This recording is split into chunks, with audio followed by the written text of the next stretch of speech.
আসসালামু আলাইকুম। প্রিয় দর্শক, যেই বহুল প্রতীক্ষিত বৈঠকটি লন্ডনে প্রধান উপদেষ্টা ডক্টর মোহাম্মদ ইউনূস এবং বিএনপির শীর্ষ নেতৃত্ব তারেক রহমানের মধ্যে অনুষ্ঠিত হলো, সেই বৈঠক সম্পর্কে আমরা সব কিছু জানবো না। এটি খুবই স্বাভাবিক, তার কারণ বৈঠকের পরের অংশটি হয়েছে 1-to-1, তার মানে গোপনে হয়েছে। পর্দার আড়ালে কি আলোচনা হয়েছে আমরা জানি না। এবং সেই সূত্র ধরে যদি আমরা এই মন্তব্য করি যে সংবাদ সম্মেলন অনুষ্ঠিত হয়েছে দুই বিশেষ ব্যক্তির মাধ্যমে, সেই সংবাদ সম্মেলনের মাধ্যমে আমরা নিশ্চয়ই সব কিছু স্পষ্ট কিছু জানতে পারবো না, সেটি স্বাভাবিক। তারপরও সেখান থেকে কিছু প্রশ্ন তুলতে চাই, আমি কোনো ব্যাখ্যা করতে চাই না। এবং প্রশ্নে যাওয়ার আগে একজন দর্শক, মানচিত্রের একজন দর্শক, এর আগে আমি যে কন্টেন্টটি দিয়েছি সেখানে একটি মন্তব্য করেছেন, সেটাই আমি আপনাদেরকে একটু বলি। তিনি বলছেন যে প্রধান উপদেষ্টা এবং সরকার ক্ষমতায় আরোহণের পর থেকে তাদের একটি নীতি লক্ষণীয় যে তারা কখনো কোনো বিষয় স্পষ্ট বার্তা জনগণকে দেয় না। বিষয় যাই হোক না কেন, ভাষা বক্তব্যের মাধ্যমে বিষয়টিকে ধোঁয়াশাপূর্ণ বা কনফিউজিং করে রাখা হলো সরকারের স্ট্র্যাটেজি। এক্ষেত্রেও তাই ঘটেছে, খুব স্বাভাবিক, এক্ষেত্রেও তাই ঘটেছে আমরাও মনে করি। এবং বিএনপির পক্ষ থেকে যে প্রতিনিধি বা বিএনপির যিনি প্রতিনিধিত্ব করেছেন সংবাদ সম্মেলনে, আমির খসরু মাহমুদ চৌধুরী, বিএনপি স্থায়ী কমিটির সদস্য, তার কাছ থেকেও আমরা খুব খোলাসা কোনো বক্তব্য পাবো না, এটাই স্বাভাবিক। এবং এই যে স্বাভাবিক অস্বাভাবিক কথাগুলো তুলে ধরলাম, এর মধ্য দিয়ে নিঃসন্দেহে পুরো জাতি অন্ধকারের মধ্যে রয়েছে, এটুকু আমরা বলতেই পারি।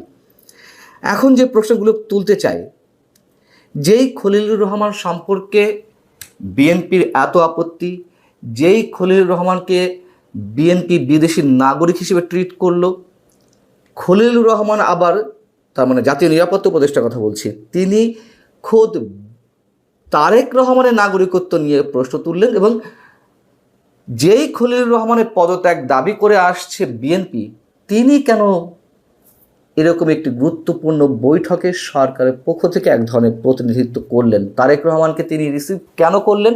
এবং যে সংবাদ সম্মেলন অনুষ্ঠিত হলো সেখানেই কেন তিনি ফোকাসড হলেন খুব বেশি করে? কেন তিনি সব উত্তর দেওয়ার চেষ্টা করলেন? সরকারের নিরপেক্ষতা নিয়ে প্রশ্ন তোলা হয়েছিল বিএনপির পক্ষ থেকে, এবং সেই নিরপেক্ষতা জায়গা থেকে খলিলুর রহমান সহ অন্য দুই ছাত্র উপদেষ্টা মাহফুজ আলম এবং আসিফ মাহমুদের পদত্যাগ দাবি করা হয়েছিল। আমরা দেখলাম যখন সেনাপ্রধান গত 21শে মে অফিসার্স অ্যাড্রেসে সরকার সম্পর্কে নানান ধরনের প্রশ্ন তুললেন, সেই অবস্থায় যখন ডক্টর মোহাম্মদ ইউনূসের পায়ের তলা থেকে মাটি সরে যাচ্ছিল, তখন তিনি যখন আবার বিএনপিকে ডাক দিলেন, বিভিন্ন রাজনৈতিক দলের সঙ্গে বৈঠক করলেন, সেখানেও আমরা দেখলাম বিএনপির প্রতিনিধি দল যে বৈঠক করতে গেলেন, সেই সময় ডক্টর মোহাম্মদ ইউনূসের পাশে আসিফ মাহমুদ সজীব ভুঁইয়া উপস্থিত ছিলেন।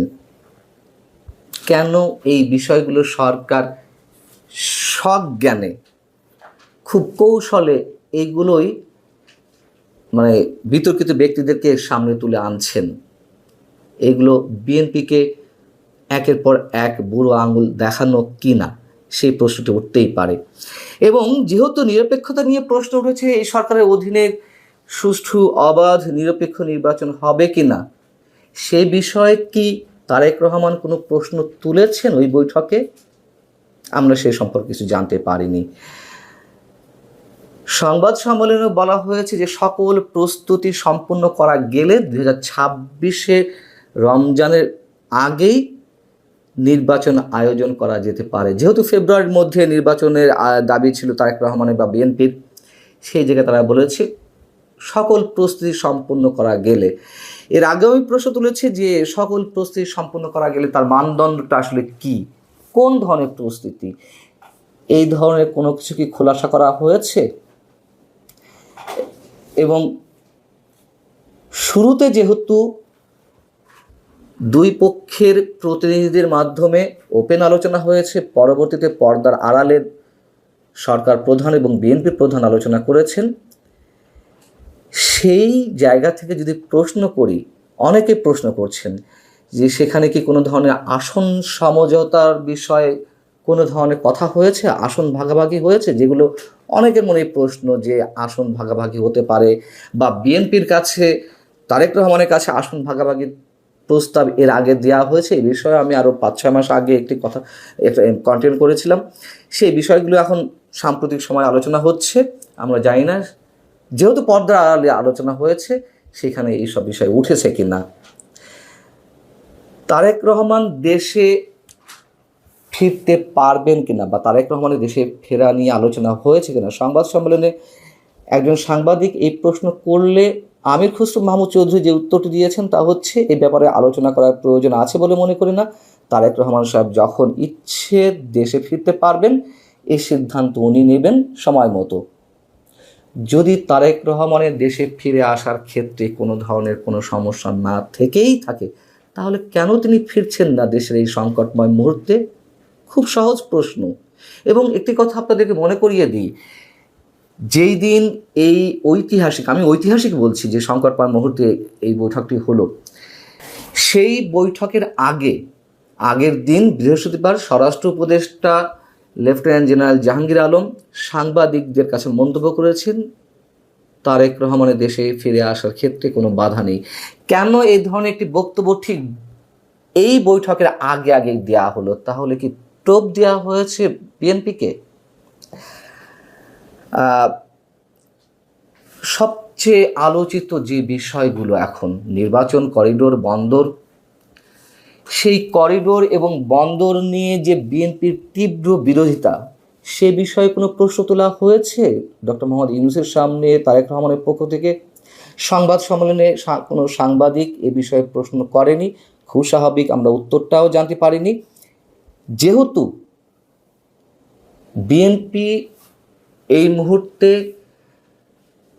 গণতান্ত্রিক একটি রাজনৈতিক দল হিসেবে মানুষের আস্থা ভরসার প্রতীক হয়ে উঠেছে, নিঃসন্দেহে এটুকু বলতে হয়, সেই জায়গা থেকে তারেক রহমানকে বা বিএনপিকে এই প্রশ্নগুলো উত্তর দিতেই হবে। তার কারণ ডক্টর মোহাম্মদ ইউনূস এর আগে একাধিকবার বলেছেন যে রাজনৈতিক দলগুলো তার অ্যাবসেন্সে, তার আড়ালে অনেকেই অনেক কথা বলেন, কিন্তু তার সামনে গেলে কেউ তো সেভাবে তাকে এই ধরনের আক্রমণাত্মক প্রশ্ন করেন না। এটি ডক্টর মোহাম্মদ ইউনূসের নিজের মন্তব্য। সেই জায়গা থেকে আমাদের বক্তব্য বা প্রশ্ন, তারেক রহমান এই বিষয়ে কোনো কথা তুলেছেন কিনা। নির্বাচন কমিশন সম্পর্কে যেটি বলা হয়েছে, যে ডক্টর খলিলুর রহমান বলেছেন সরকারের পক্ষ থেকে যে নির্বাচনের রোডম্যাপ খুব শিগগির ঘোষণা করবে নির্বাচন কমিশন। এটি একটা বায়বীয় কথা। তার কারণ নির্বাচন কমিশনের সাধ্য নেই, ক্ষমতা নেই সরকারের নির্দেশের বাইরে গিয়ে কিছু করা, যেহেতু সরকারের পরামর্শক্রমেই সব করবে। আমরা জানি যে এটা খাতা কলমে লেখা যে নির্বাচন কমিশন স্বাধীন, আসলে স্বাধীন নয়। অতএব বলটি তুলে দেওয়া হয়েছে নির্বাচন কমিশনের কোর্টে। সেটি নির্বাচন কমিশন আদৌ করবে কিনা কোনো ধরনের রোডম্যাপের ঘোষণা, অনেক বড় একটি প্রশ্ন। সব মিলিয়ে যে প্রশ্ন তিনটি খুবই গুরুত্বপূর্ণ, এরই মধ্যে বলেছি, আরও একবার বলি, যেহেতু পর্দার আড়ালে আলোচনা হয়েছে সরকার প্রধান এবং বিএনপি প্রধানের, সেক্ষেত্রে আসলেই কি কোনো ধরনের গোপন সমঝোতা তাদের মধ্যে হয়েছে, অথবা কোনো ধরনের সমঝোতা ছাড়াই কি বৈঠক শেষ হয়েছে? এবং যে সংবাদ সম্মেলনটি অনুষ্ঠিত হয়েছে সেটি স্রেফ আইওয়াশ কিনা, যেটি সংবাদ সম্মেলন করতে হয়, যৌথ বিবৃতি দিতে হয়, তাই দেওয়া, নাকি সরকার এবং বিএনপি যে অবস্থানে ছিল সেই অবস্থানে আছে, এবং জুলাই সনদ নিয়ে যেই বিষয়টি সবার মুখে মুখে ছিল, জুলাই সনদের বিষয়ে বিএনপিকে আশ্বস্ত বা বিএনপির সম্মতি আদায় করতেই ডক্টর মোহাম্মদ ইউনূসের লন্ডন ছুটে যাওয়া, সেই জুলাই সনদের বিষয়ে বিএনপি আদৌ কোনো সম্মতি দিয়েছে কিনা, এবং এই জুলাই সনদ ঘোষিত হলে বাংলাদেশে অনেক কিছুই 180 ডিগ্রি ইউটার্ন নেবে, অনেক ক্ষেত্রেই অনেক কিছু ওলটপালট হয়ে যাবে, এটা আমরা সবাই জানি। সেই ক্ষেত্রে বিএনপির অবস্থান কি আমরা জানি না, যদিও সংবাদ সম্মেলনে বলা হয়েছে যে সবার ঐক্যমতের ভিত্তিতে জুলাই সনদ ঘোষিত হবে। ভালো থাকুন সবাই। আল্লাহ হাফেজ।